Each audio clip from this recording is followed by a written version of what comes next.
Hello students and welcome to lecture 6 of paper 2 of programming with C++. In previous lecture I have taken unit 1's topics, that is call by value, call by reference, inline function, function prototyping, and in this lecture I am going to take another topics of unit 1, that is let's see the topics of this lecture. So first of all, see what is the content of the lecture. First है default argument, second const argument, third function overloading, fourth arrays, and 5 is the manipulators and enumeration. After that, let's see the first topic, what is default argument. So default argument is a value provided in a function declaration that is automatically assigned by the compiler if the caller of the function doesn't provide value for the argument with a default value. Default argument का value जो provide होता है function declaration के समय, अगर हम लोग जब फंक्शन डिक्लेयर करते हैं तो कभी कभी उसी के साथ में फंक्शन के साथ में ही वैल्यू असाइन कर देते हैं वेरिएबल्स को. तो जो वैल्यू हम कहते हैं डिफ़ॉल्ट आर्ग्यूमेंट. कुछ वैल्यूज़ जो है हम पहले से ही प्रोवाइड कर देते हैं और कुछ वैल्यू जो है जब हम फंक्शन कॉल करते हैं उस समय प्रोवाइड करते हैं. तो जो वैल्यू हमने पहले ही फंक्शन जब डिज़ाइन किया उसी समय प्रोवाइड कर दी है तब वो उसी को हम बोलते हैं default argument. So caller of the function doesn't provide a value of the argument with a default value. तो फिर जब फंक्शन कॉल होगा तो क्या होगा, जो भी वैल्यू हमने फंक्शन के अंदर पहले से ही डिक्लेरेशन की हुई है, असाइन की हुई है, वही वैल्यू जो है वो फंक्शन यूज़ करेगा कैलकुलेशन के लिए. कब, जब कॉलर फंक्शन जो है उसको वैल्यू प्रोवाइड नहीं करेगा, तब जो डिफ़ॉल्ट वैल्यू हमने दी हुई है फंक्शन डिज़ाइन करते वक्त वही वैल्यू वो यूज़ करेगा. Example to demonstrate the use of default argument, we don't have to write 3 sums functions, only one function works by using default values for third and fourth argument. तो ये जो हमने example यहाँ पर लिया है इसमें हमने देखा है कि हम 3 सम फंक्शंस का यूज़ कर रहे हैं और यहाँ पर थर्ड एंड फोर्थ आर्ग्यूमेंट के लिए हमने वैल्यूज़ नहीं प्रोवाइड की है, वो वही वैल्यूज़ यूज़ करेगा जो हमने फंक्शन डिज़ाइन करते वक्त लिखी थी. तो हम देखते हैं फंक्शन जो है हमारा डिज़ाइन कर रहे हैं, फंक्शन का नाम है int sum. int x, int y, int z is equals to 0 and int w is equals to 0. तो हम यहाँ पर जब फंक्शन डिज़ाइन कर रहे हैं उसी समय हम दो वैल्यूज़ इनिशियलाइज कर रहे हैं, z is equals to 0 and w is equals to 0. After that function की body return x plus y plus z plus डब्ल्यू, सभी का सम. सो मेन प्रोग्राम में देखो सी आउट सम 10 15.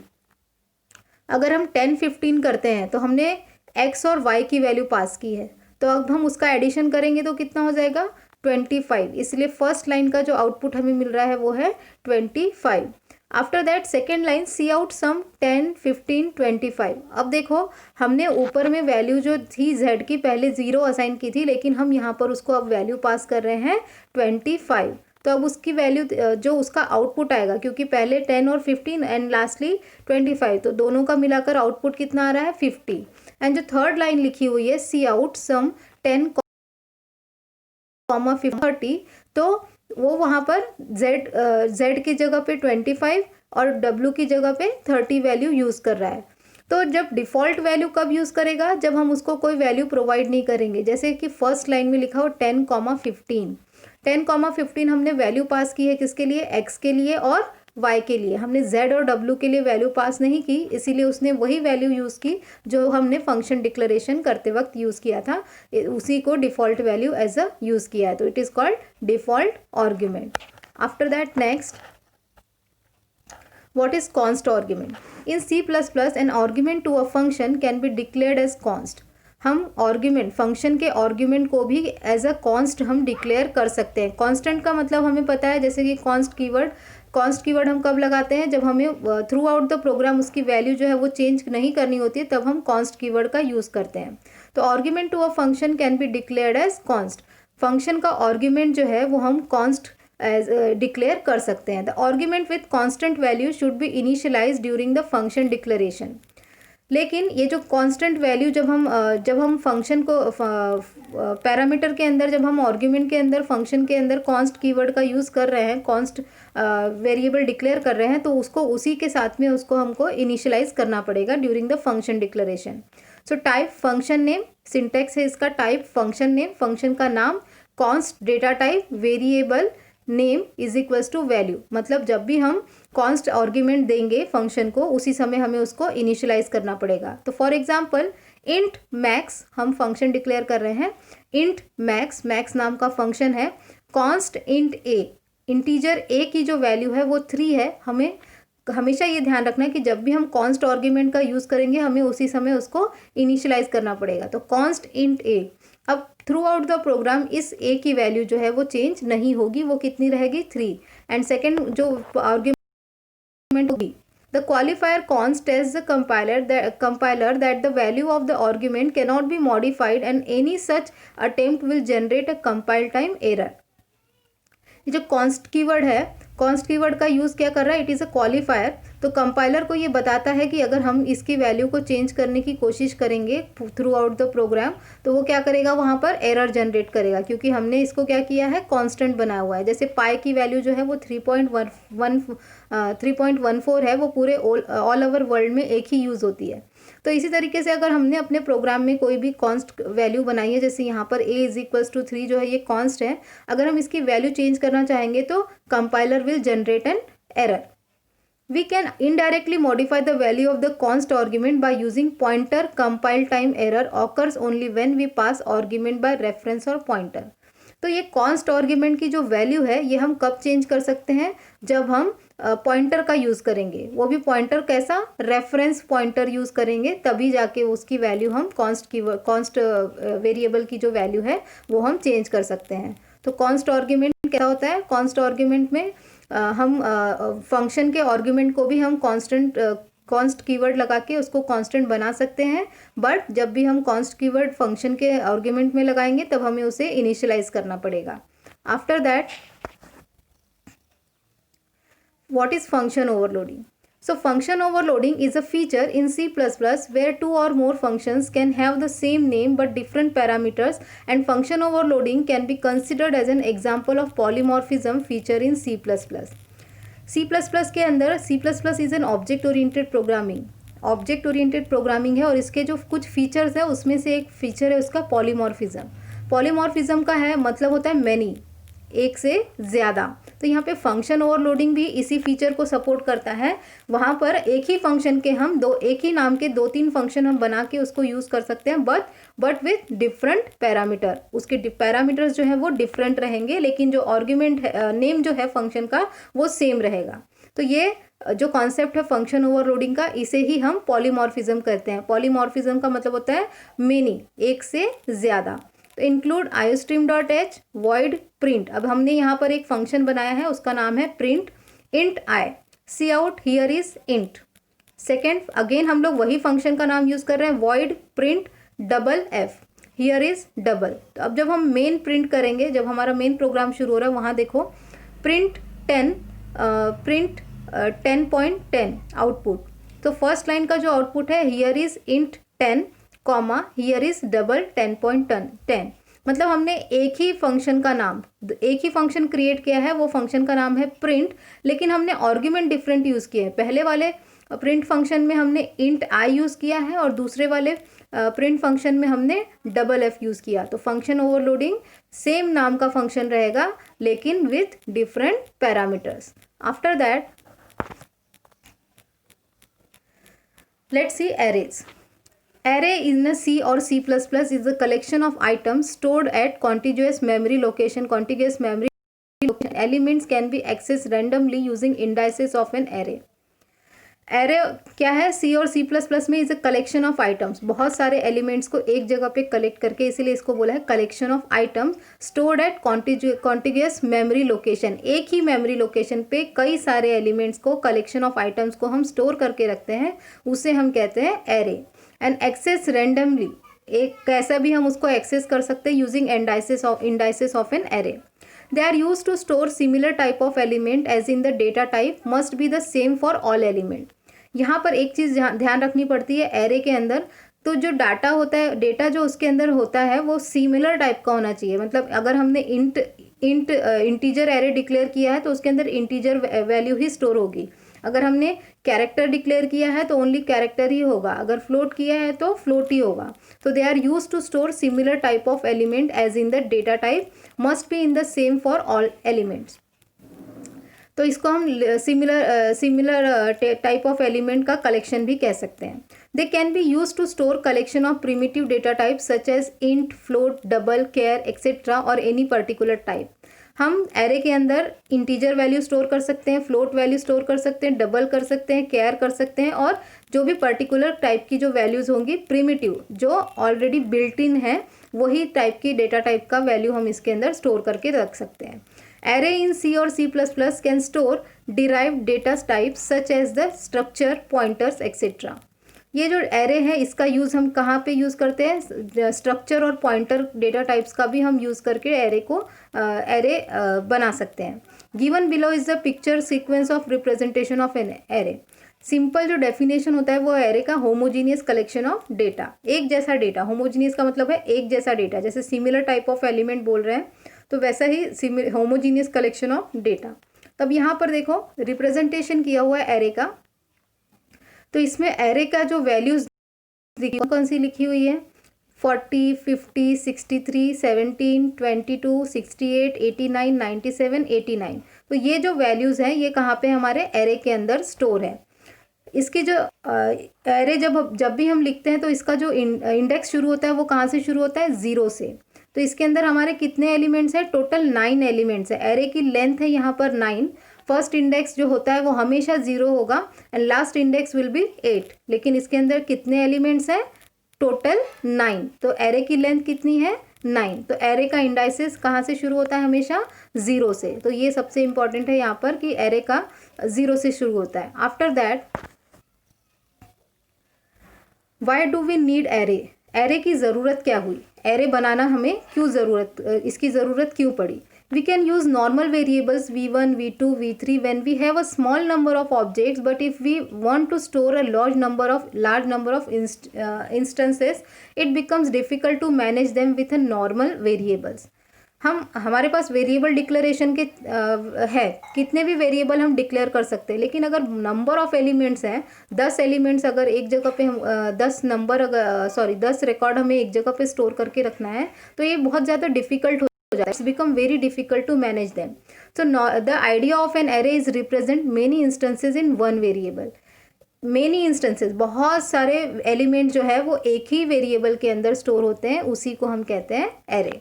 सो एरे के जो टाइप्स हैं वो होता है, फर्स्ट होता है वन डायमेंशनल एंड होता है मल्टी डायमेंशनल। तो वन डायमेंशनल एरे कैसा होता है वो हम देखते हैं।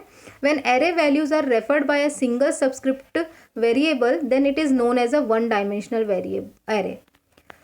Array values are referred by single subscript. अब व्हाट इज सबस्क्रिप्ट? तो सबस्क्रिप्ट यहाँ पर क्या है? जैसे a ऑफ 10, तो ये जो a ऑफ 10 हम बोल रहे हैं ये क्या है? सबस्क्रिप्ट है। So single subscript variable then it is known as a one dimensional array. यहाँ पर एक ही डायमेंशनल एरे है, मतलब एक ही एरे के अंदर एलिमेंट स्टोर हो रहे हैं। It can be defined as an array with n elements where each element is stored in a consecutive memory location. यहाँ पर n एलिमेंट्स, हम बहुत सारे एलिमेंट स्टोर कर सकते हैं, number of n elements and element is stored in a consecutive memory location. एक ही मेमोरी लोकेशन पर वो जाकर स्टोर होंगे। To store n elements together all the n memory locations have the same array name and are contiguous to each other.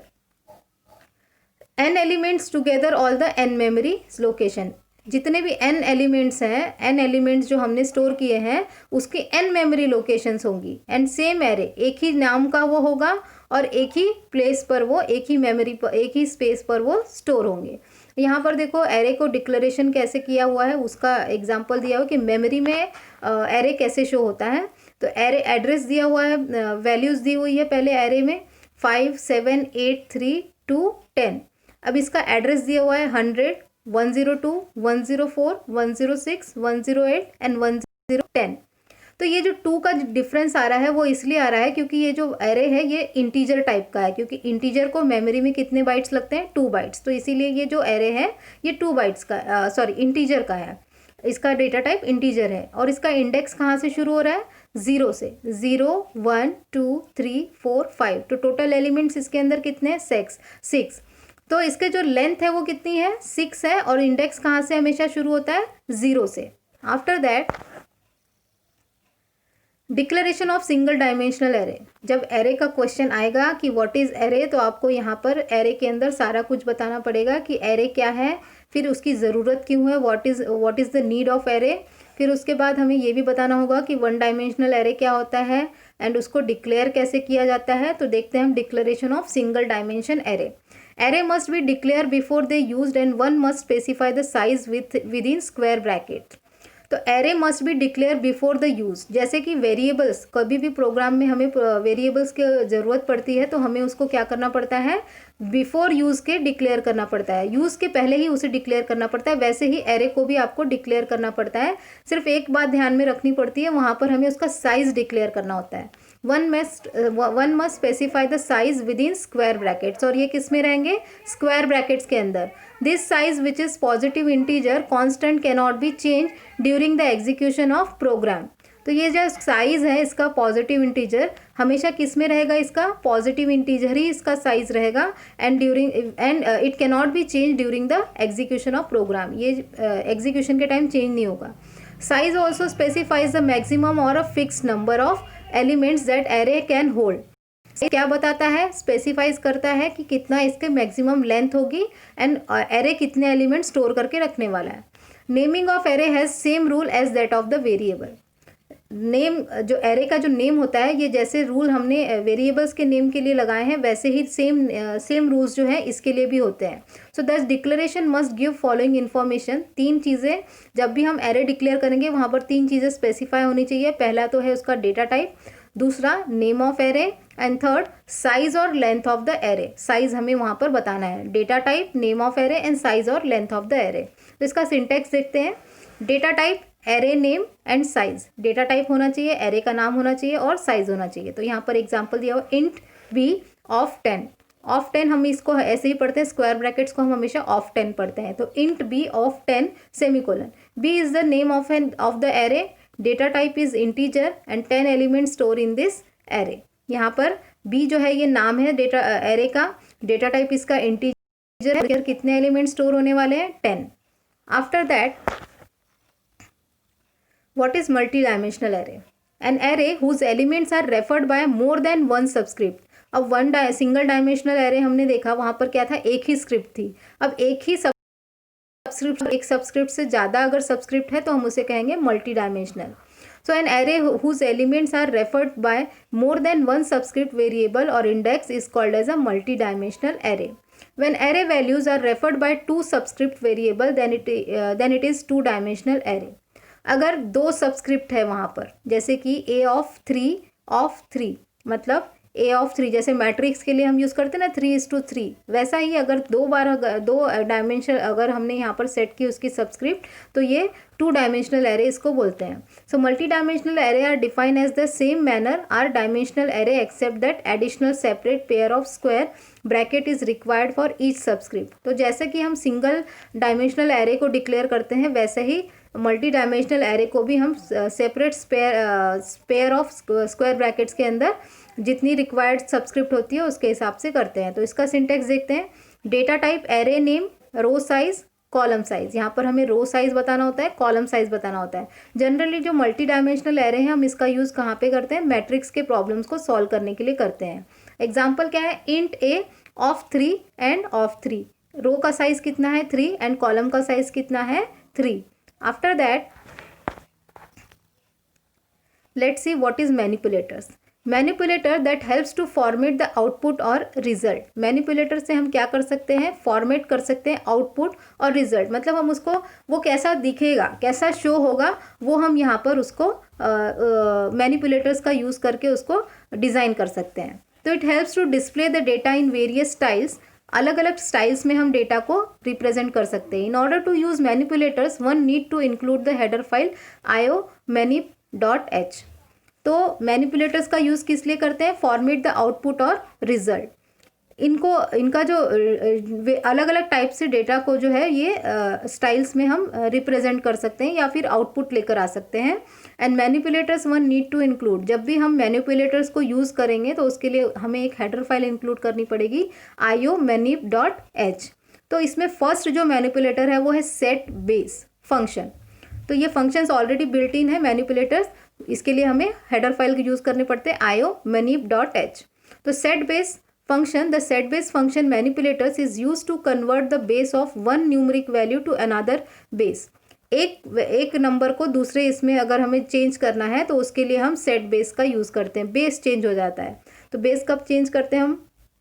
Binary to octal, binary to hexadecimal, decimal to binary, ये जब हम change करते हैं तब हम set base का use करते हैं। तो यहाँ पर देखते हैं iostream.h hash include conio.h hash include iomanip.h void main int a is equals to 16, हमने इंटीजर a की वैल्यू ली है 16 और अब हम इसको चेंज कर रहे हैं। सेट बेस 10 कब करते हैं हम लोग? डेसिमल में अगर हमें चेंज करना होता है तो उसका बेस हम किस में चेंज कर रहे हैं? 10 में, तो मतलब डेसिमल में चेंज कर रहे हैं। सेट बेस 8 तो हम इसका किस में चेंज कर रहे हैं? ऑक्टेल में। आफ्टर दैट 16 ये किस में चेंज हो रहा है? हेक्साडेसिमल में। तो सेट बेस का यूज़ हम किस लिए करते हैं? एक नंबर को दूसरे न्यूमरिक वैल्यू में बेस में कन्वर्ट करने के लिए हम सेट बेस का यूज़ करते हैं। After that set W stands for set width. The set W manipulators is used to specify the minimum number of characters position on the output field a variable will consume, that is it represent the minimum size of the field for displaying a number। ये width set करता है, set stands for set width।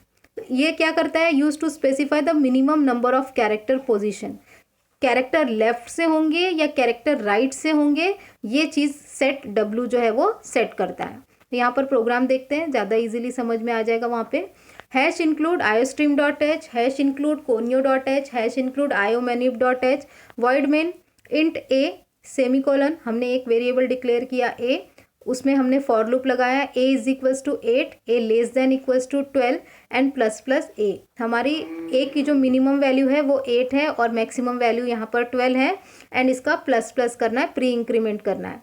C out set W 3, फिर उसको show करना है। तो इसका जो आउटपुट आएगा विथ सेट W के देख रहे हैं हम लोग 8 9 0 1 2 ये एक लाइन में है और 10 जो है ये सामने आ गया। विदाउट सेट W में क्या होगा? ये जो 0 था ये पीछे आएगा और 1 2 पीछे आएगा और यहाँ पर, तो यहाँ पे हमें डिफरेंस दिख रहा है विथ सेट W में और विदाउट सेट W में। आफ्टर दैट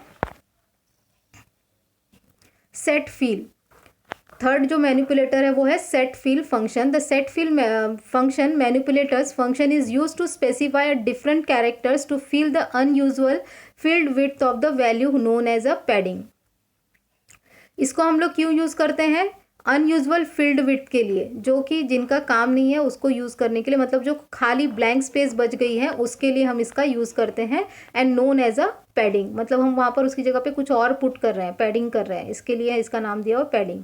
तो इंट a फॉर वही for loop a is equals to 8, a less than equals to 12 plus plus a। C out set fill, अब सेट फील हम किससे feel करने वाले हैं? एस्ट्रिक से। किससे फील करने वाले हैं? एस्ट्रिक से। तो set W is equals to 3। अब इसकी लेंथ जो है वो कितनी होनी चाहिए? 3 होनी चाहिए। तो देखो asterisk asterisk at 8 asterisk asterisk 9 asterisk 10 asterisk 11 asterisk 12। अब पिछले वाला जो प्रोग्राम था उसमें क्या हो रहा था कि 8 9 10 11 12 वहाँ पर कोई भी पैडिंग नहीं हो रही थी। यहाँ पर क्या हो रहा है? पैडिंग हो रही है और जो ब्लैंक स्पेसेस थे उसकी जगह पर वो क्या पुट कर रहा है? एस्ट्रिक पुट कर रहा है। विदाउट सेट फील का ऐसे ही था 8 9 10 11 12। तो हम सेट फील का यूज़ करके क्या कर सकते हैं? जो खाली जगह है उसको हम भर सकते हैं। After that set precision function, क्या होता है? डेसिमल पॉइंट के बाद कितने वैल्यू आने वाली है, कितने डिजिट्स आने वाले हैं, उसको हम बोलते हैं set precision function. So it is use to control the number of digits of an output stream display of a floating point value. Default precision is 6। ये कंट्रोल करता है number of digits and output stream, point के बाद, decimal point के बाद कितने digits आएंगे उसको कंट्रोल करता है सेट प्रिसीजन। और ये डिफ़ॉल्ट प्रिसीजन कितना होता है? 6। मतलब अगर हम नहीं भी सेट करेंगे तो ये अपने आप 6 डिजिट्स जो है वो लेगा। सो इसका प्रोग्राम देखते हैं। Int a is equals to 7, b is equals to 3 and i। Float d is equals to float a by b। अब हमें क्या करना है? a डिवाइड बाय b करना है। तो अब यहाँ पर फॉर लूप लगाया i is equals to 1, i less than equals to 8 and plus plus i. तो सी आउट सेट प्रिसीजन आई। अब आई की जो वैल्यू है वो 1 से 8 तक होनी चाहिए। तो अब यहाँ पर देखो वैल्यू कैसे स्टोर हो रही है। फर्स्ट जो प्रिसीजन आ रहा है वो 2.3, क्योंकि वो आई की वैल्यू कितनी है 1 है। फिर सेकेंड में देखो 2.33 है, क्योंकि आई की वैल्यू अब 2 हो गई है, अप टू 7 में देखो 2.3। अब प्रिसीजन कितना सेट हो गया 7। बाय डिफॉल्ट कितना होता है 6। तो अभी हमने इसको सेट किया कितने पे 7 पे। After that will see enumeration. enum is user defined data type where we specify a set of values for a variable and the variable can only take one out of the small set of possible values। enum इसको हम enumeration short form में हम इसको हमेशा enum use करते हैं। ये user defined data type है जहाँ पर हम किस लिए यूज़ करते हैं, we specify set of values for a variable. Variables को वैल्यूज़ प्रोवाइड करते हैं हम and it can only take one out of the small set of positive possible values. एक ही वैल्यू जो है वो वहाँ से कंसिडर करता है। So we use enum keyword to define an enumeration. हम यहाँ पर enum कीवर्ड यूज़ करते हैं किसको, एन्यूमरेशन को डिफाइन करने के लिए। तो यहाँ पर एक एग्जांपल दिया हुआ है enum डायरेक्शन। हमने डायरेक्शन नाम का एक फंक्शन वेरिएबल बनाया, उसके सामने हमने क्या लगाया है enum। enum is for enumeration. उसके अंदर हमने 4 वैल्यूज़ डाली है, ईस्ट, वेस्ट, नॉर्थ, साउथ, और ये क्या है डायरेक्शंस है। So here enumeration name is direction which can only take one of the 4 specified value। इसमें से वो एक ही वैल्यू ले सकता है पूरे में से। And the dir at the end of the declaration is an enum variable। ये पूरे डायरेक्शन को लिखने के बजाय हमने एक शॉर्ट फॉर्म वेरिएबल लिया dir। So let's take a simple example to understand this। Here the value assigned, यहाँ पर हम जो वैल्यू असाइन कर रहे हैं west to the enum variable dir and when 1 displayed the value of dir it shows 1। जब भी हम वेस्ट को डिक्लेयर करेंगे, वेस्ट को चूज़ करेंगे, वेस्ट की वैल्यू पूछेंगे तो वो उसकी वैल्यू क्या देगा 1। यहाँ पर ईस्ट की वैल्यू, यहाँ पर जैसे एरे में कैसे इंडेक्स शुरू होता है 0 से, वैसे ही enum में भी जो वेरिएबल है, जो भी ईस्ट, वेस्ट, नॉर्थ, साउथ, ये जो वेरिएबल्स हैं इनको यहाँ पर नंबर प्रोवाइड किए जाते हैं, वैल्यूज़ प्रोवाइड की जाती है। और ये वैल्यूज़ कहाँ से शुरू होती है 0 से शुरू होती है। और हर जब भी नेक्स्ट इस पे जाएंगे तो +1 उसमें ऐड हो जाएगा। ईस्ट की 1, फिर नॉर्थ की 2 एंड साउथ की 3। तो this is because by default value are in the increasing order starting from 0। ये जो डिफ़ॉल्ट वैल्यू है ये हमेशा कहाँ से शुरू होती है, starting from 0, which means east is 0, west is 1, north is 2 and south is 3। तो ये बाय डिफ़ॉल्ट 0 से ही शुरू होती है। तो अब ये प्रोग्राम देखते हैं। enum डायरेक्शन हमने एन्यूमरेशन किया छोटा सा डायरेक्शन के लिए, east, west, north, south, dir। Int main dir is equals to west. हमने बोला इसमें से वो कोई भी एक ही वैल्यू चूज़ कर सकता है। तो इसके लिए आउटपुट क्या आ रहा है, cout dir output equals to 1। तो यहाँ पर आउटपुट कितना आ रहा है 1, क्योंकि वेस्ट की वैल्यू उसने कितनी सेट की हुई है 1, क्योंकि 0 ईस्ट की वैल्यू 0 है, वेस्ट की वैल्यू 1 है, नॉर्थ की वैल्यू 2 है और साउथ की वैल्यू 3 है। सो यहाँ पर जो है हमारा पूरा फर्स्ट यूनिट जो है वो कंप्लीट होता है इस टॉपिक के साथ में। तो यहाँ पर हमने जो कितने सारे टॉपिक देखे, const argument, function const argument देखा हमने, एन्यूमरेशन देखा, मैनिपुलेटर्स देखा, फिर उसके बाद हमने एरेज देखा, फंक्शन ओवरलोडिंग देखा। तो ये जो लेक्चर है इसमें हमारा पूरा फर्स्ट यूनिट जो है वो कंप्लीट हो गया। अब जो नेक्स्ट लेक्चर होगा वहाँ पर हम यूनिट 2 स्टार्ट करेंगे। So thank you.